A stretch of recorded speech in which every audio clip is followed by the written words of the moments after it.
Facing disrespect is a common experience that can stir up feelings of agitation and distress.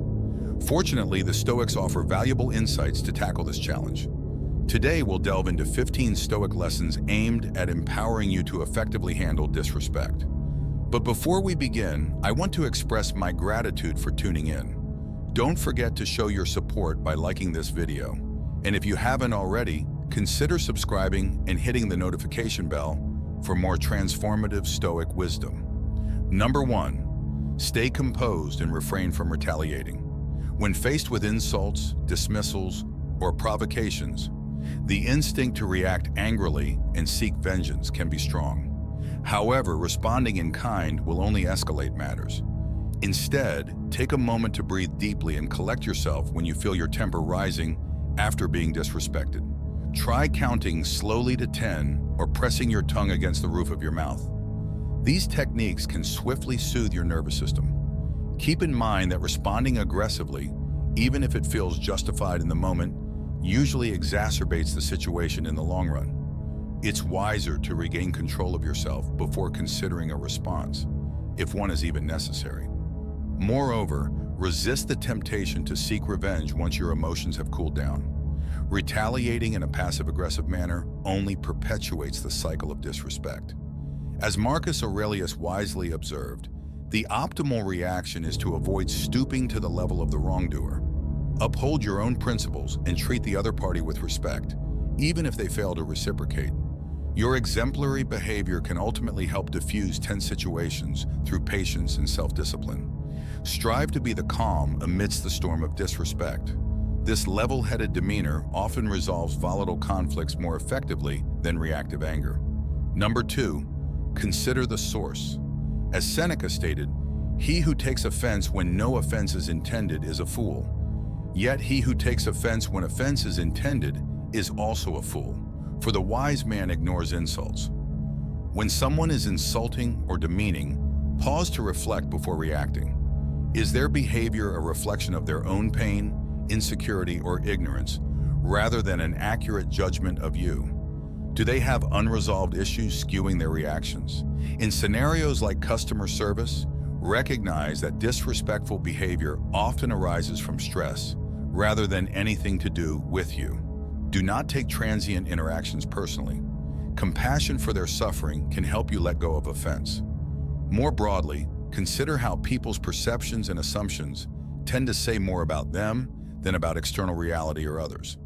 Our subjective judgments are shaped by our biases and past experiences. What people attack in you often mirrors what they attack in themselves. Their disrespect does not necessarily imply any lack of merit in you. Keep inner faith in your value regardless of how anyone else behaves. Let it roll off your back while maintaining steadfast dignity and self-knowledge. The wise do not internalize insults. Number 3, be the bigger person. When insulted or mistreated, pause before reacting negatively. See it as a test of your principles and resilience. Find the wisdom and strength to rise above the urge for retaliation. Reply with calm assertiveness rather than aggression. You can set clear boundaries and protect yourself without stooping to insults or meanness in return. Make reasonable requests for changed behavior, but don't demand or command. If the disrespectful behavior persists, know when to walk away temporarily or permanently from the situation and relationship.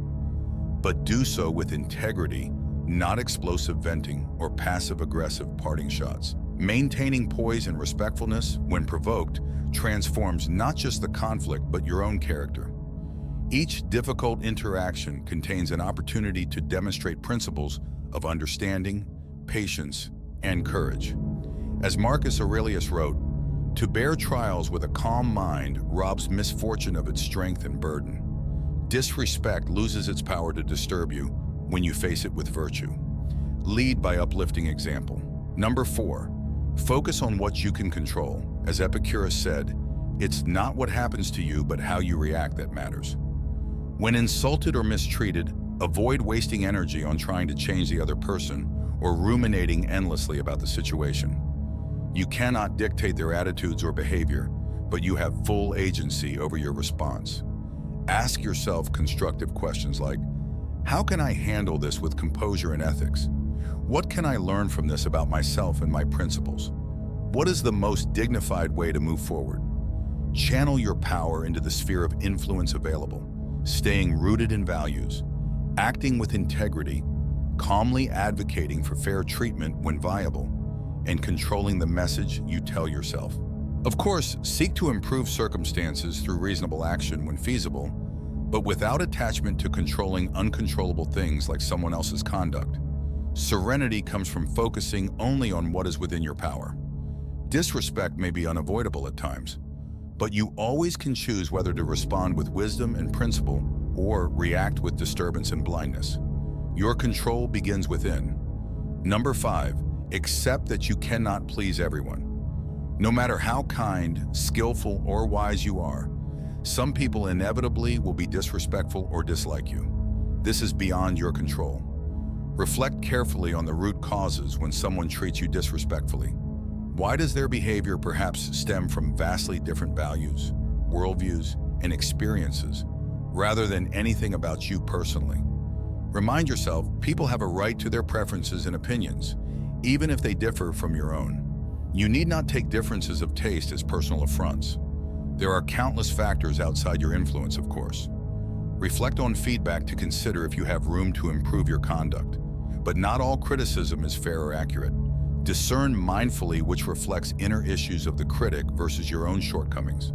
As the Buddha taught, some will hate you, some will love you. This is beyond your control. Do your best to treat all kindly, but accept you won't be everyone's cup of tea. Make peace with this inevitability. Your worth is not dependent on pleasing the whole world. Stay grounded inwardly, following your own conscience. Manage your emotions skillfully when disliked, but don't expect universal approval. It cannot be forced. Number 6, reflect on whether any of their criticism has validity. Stoics know we all have flaws and room for growth. Handle even disrespectful feedback thoughtfully. When someone attacks or mocks an element of your character, avoid knee-jerk defensiveness. Pause and review their feedback rationally once emotions have settled down. Ask yourself, might this criticism highlight a genuine weakness in me, even if the delivery is harsh? Be open to the usefulness of the message. Is there any room for improvement or virtues to cultivate related to the flaws they pointed out? Do an honest self-inventory before rejecting criticism outright. Of course, not all feedback is accurate or worthy of integrating. Use discernment to determine what comes from their own issues versus your genuine shortcomings. Consider the source's wisdom and motivations before fully accepting their critiques. Thank those giving constructive feedback, even painfully, so there is opportunity for growth even in hurtful remarks. If you search for the lesson with humility, our enemies often point out weaknesses our friends gloss over to be kind. The Stoics know we are all imperfect and have room to improve ourselves each day. Even from disrespect, wisdom can emerge if you listen for it. Handle feedback with rational discernment rather than dismissing our critique as simply unfair. Number 7, remember that we all make mistakes. Feelings of anger and desire for retribution are natural when insulted or mistreated, but holding resentments rarely benefits you in the long run. It chains you energetically to the one who hurt you. Ask yourself whether a slight disrespect is real, why it merits your ongoing distress and demand for vengeance. Is it better to simply forgive unskillful behavior that was not deeply malicious and move on? As Marcus Aurelius put it, the best response is to not become like the wrongdoer, wish them well instead. Forgiveness demonstrates courage and principles. Of course, some acts of disrespect cross lines requiring accountability or removal from your life. Use wisdom to discern unhealthy patterns necessitating boundaries, from simple misunderstandings warranting grace. But for minor disputes, a short memory often serves happiness. As Epictetus said, we should control our anger and restrain it in narrow bounds lest it become our master. Avoid blown conflicts. The respectful and wise know all people sometimes speak or act unskillfully, but kindness, patience, and forgiveness heal rifts. Renew your spirit by releasing lesser offenses. Choose your battles judiciously. Number 8, surround yourself with respectful, supportive people. Carefully audit your relationships and social circles. Do some individuals routinely act dismissively or demeaning toward you? Do they fail to appreciate your worth? Consider limiting contact with those who bring out the worst in you, even if disconnecting completely isn't feasible, such as with difficult family members. Try to minimize time spent together. Interact only briefly and under controlled conditions where possible. Manage your exposure. Fill your life instead with those who treat you with basic decency while encouraging your growth. Those resonating with your values make all the difference. Good company uplifts your whole being. Of course, have compassion even for toxic people, but protect your energy too. Relationships should empower both parties, not drain one. You teach others how to treat you by what you tolerate. Surround yourself with those who see your light rather than cast shade upon it. Life opens up exponentially when you let some connections recede to make room for fulfilling bonds aligned with your highest self. Number 9, do not gossip or complain excessively about the disrespect. Venting often makes you dwell on negatives and gives the situation more power over you. Of course, share disrespectful incidents with close confidants who offer healthy support and perspective, but avoid fixating endlessly to anyone who will listen. This reinforces victimhood and negativity. When you feel the urge to gossip or complain arise, pause first. Consider if this is truly serving your growth or just spreading more toxicity. There are often better uses for your time and energy. Venting discontent can easily become a bad habit when disrespected. But as Seneca said, we suffer more often in imagination than in reality. Excessive complaining magnifies hurt. Shift focus to constructive action instead. Look for the learning and difficulties rather than just telling. Tales of woe frame experiences neutrally as opportunities to demonstrate virtues like forgiveness, courage, and patience. When communicating, avoid words that blow up the significance of the disrespect. Be wary of confirmation bias in commiserating with those who only agree with your perspective. See the bigger picture. Speaking of grievances can release emotions in the short term, but keeps you stuck in victimhood. Handle difficulties philosophically within yourself rather than amplifying negativity outwardly. Number 10, keep an emotional distance from those who mistreat you. When someone insults you, recognize it says more about their issues and character than your value as a person. Their opinions come from their subjective perspective, not any absolute truth. Don't take attacks personally. Keep inner faith in your own worth and principles, regardless of others' conduct. Their disrespect does not actually diminish your value. Remain grounded in self-knowledge rather than looking to them for validation. Of course, no one enjoys being attacked, but the impact on your spirit is within your power to manage. As Marcus Aurelius advised, choose not to be harmed and you won't feel harmed. Don't feel harmed and you haven't been. Do not allow the shortcomings of others to become your own by permitting their words to infiltrate how you see yourself. You remain fully in control over your dignity and inner peace. Externals cannot penetrate your mind and heart without consent. Keep your spirit elevated beyond reach of unjustified criticism. Number 11, maintain your integrity and values when insulted or mistreated. It's tempting to betray your principles in reaction, maybe demeaning them back, sabotaging their reputation, or even groveling for validation. But these reactive PLO only diminish your worth further. Rather than playing their game, stand firm in who you are. Keep exemplifying kindness, understanding, and fairness. Even if that does not reciprocate in a frustrating conflict, do not let their behavior drag you down. As Epicurus put it, dare to look up to God and say, "Make use of me for the future as thou wilt. I am of the same mind, I am one with thee. I refuse nothing which seems good to thee. Have faith in your higher purpose." Of course, be willing to examine your own conduct to see if you have room to improve, but do not abandon your core principles or adopt unethical behavior. Compromise on superficial matters, but not your soul. Staying rooted in your wisdom and conscience earns self-respect and integrity. These become your steady anchor in any stormy conflict. Handling disputes with rational virtue reveals true strength and maturity. Number 12, be polite and professional, but stand up for yourself when necessary. Default to being courteous and extending basic respect to those who mistreat you. Take the high road, but avoid allowing harmful behavior to continue unaddressed in the name of peacekeeping. Passivity backfires when disrespected. First, see it out politely. "Please do not speak to me that way," or "Those remarks were hurtful and unjustified." Give them an opportunity to recognize and adjust their conduct. Assume good intent initially. Be firm and fair in establishing your boundaries. Of course, remove yourself immediately from any interaction turning verbal or physically aggressive. Do not remain mistreated for the sake of etiquette, but even then, part ways while upholding your own authority and principles. Find power in embodying essential dignity for yourself and all people with principled courage and highest mutual care. Much conflict can be transformed. Lead by drawing out the angels in human nature. Number 13, realize you cannot force others to respect you when disrespected. It is tempting to reactively blow up or cave in, trying to coerce respect through intimidation or obsequiousness.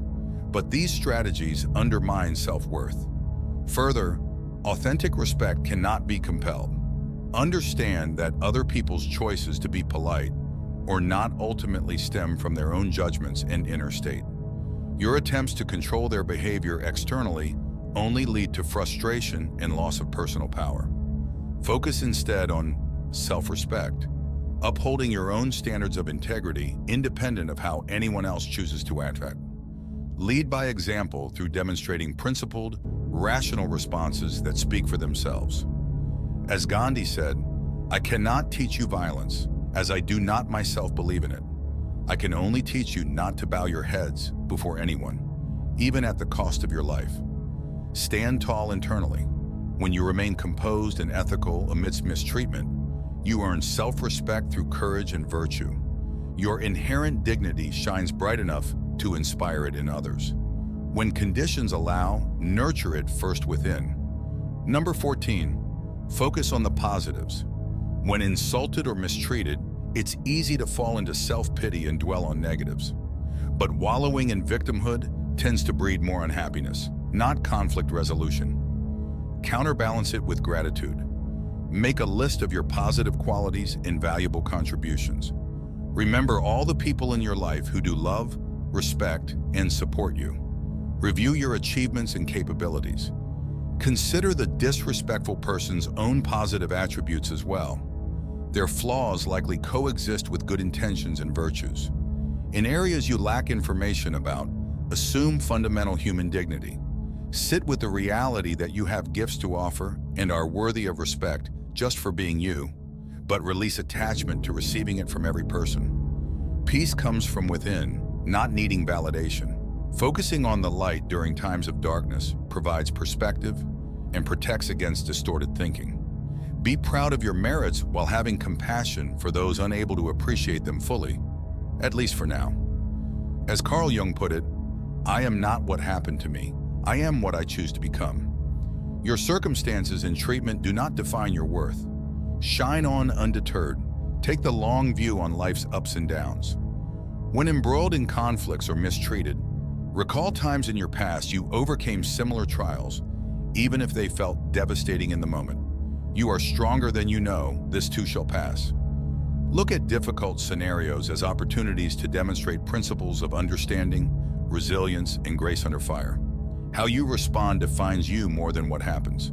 Endure nobly like the greats you admire. Consider how petty occasional disrespect will seem in 10 years' time. Of all the experiences shaping your life, don't exaggerate one's significance. Keep perspective. Of course, take reasonable steps to establish healthy boundaries and uphold justice, but do so patiently, rooted in the bigger picture. Temporary conflicts need not derail you from your higher aims. Face challenges with the insight of someone who has conquered more significant struggles. Let the fleeting nature of life and the vastness of eternity shape your response to every insult and viewpoint. Your presence endures indefinitely as you engage with this Stoic reflection. Thank you for staying until the conclusion. If any of these Stoic teachings struck a chord with you today, don't hesitate to initiate a Stoic dialogue in the comments. I embrace Stoic discussions as they align with the guidance of revered Stoic philosophers like Marcus Aurelius and Seneca. If you found value in this video, remember to give it a thumbs up. And if you're eager for additional content similar to this, consider subscribing and activating the notification bell. Thank you for tuning in, and as ever, may you discover tranquility and inner peace through Stoicism.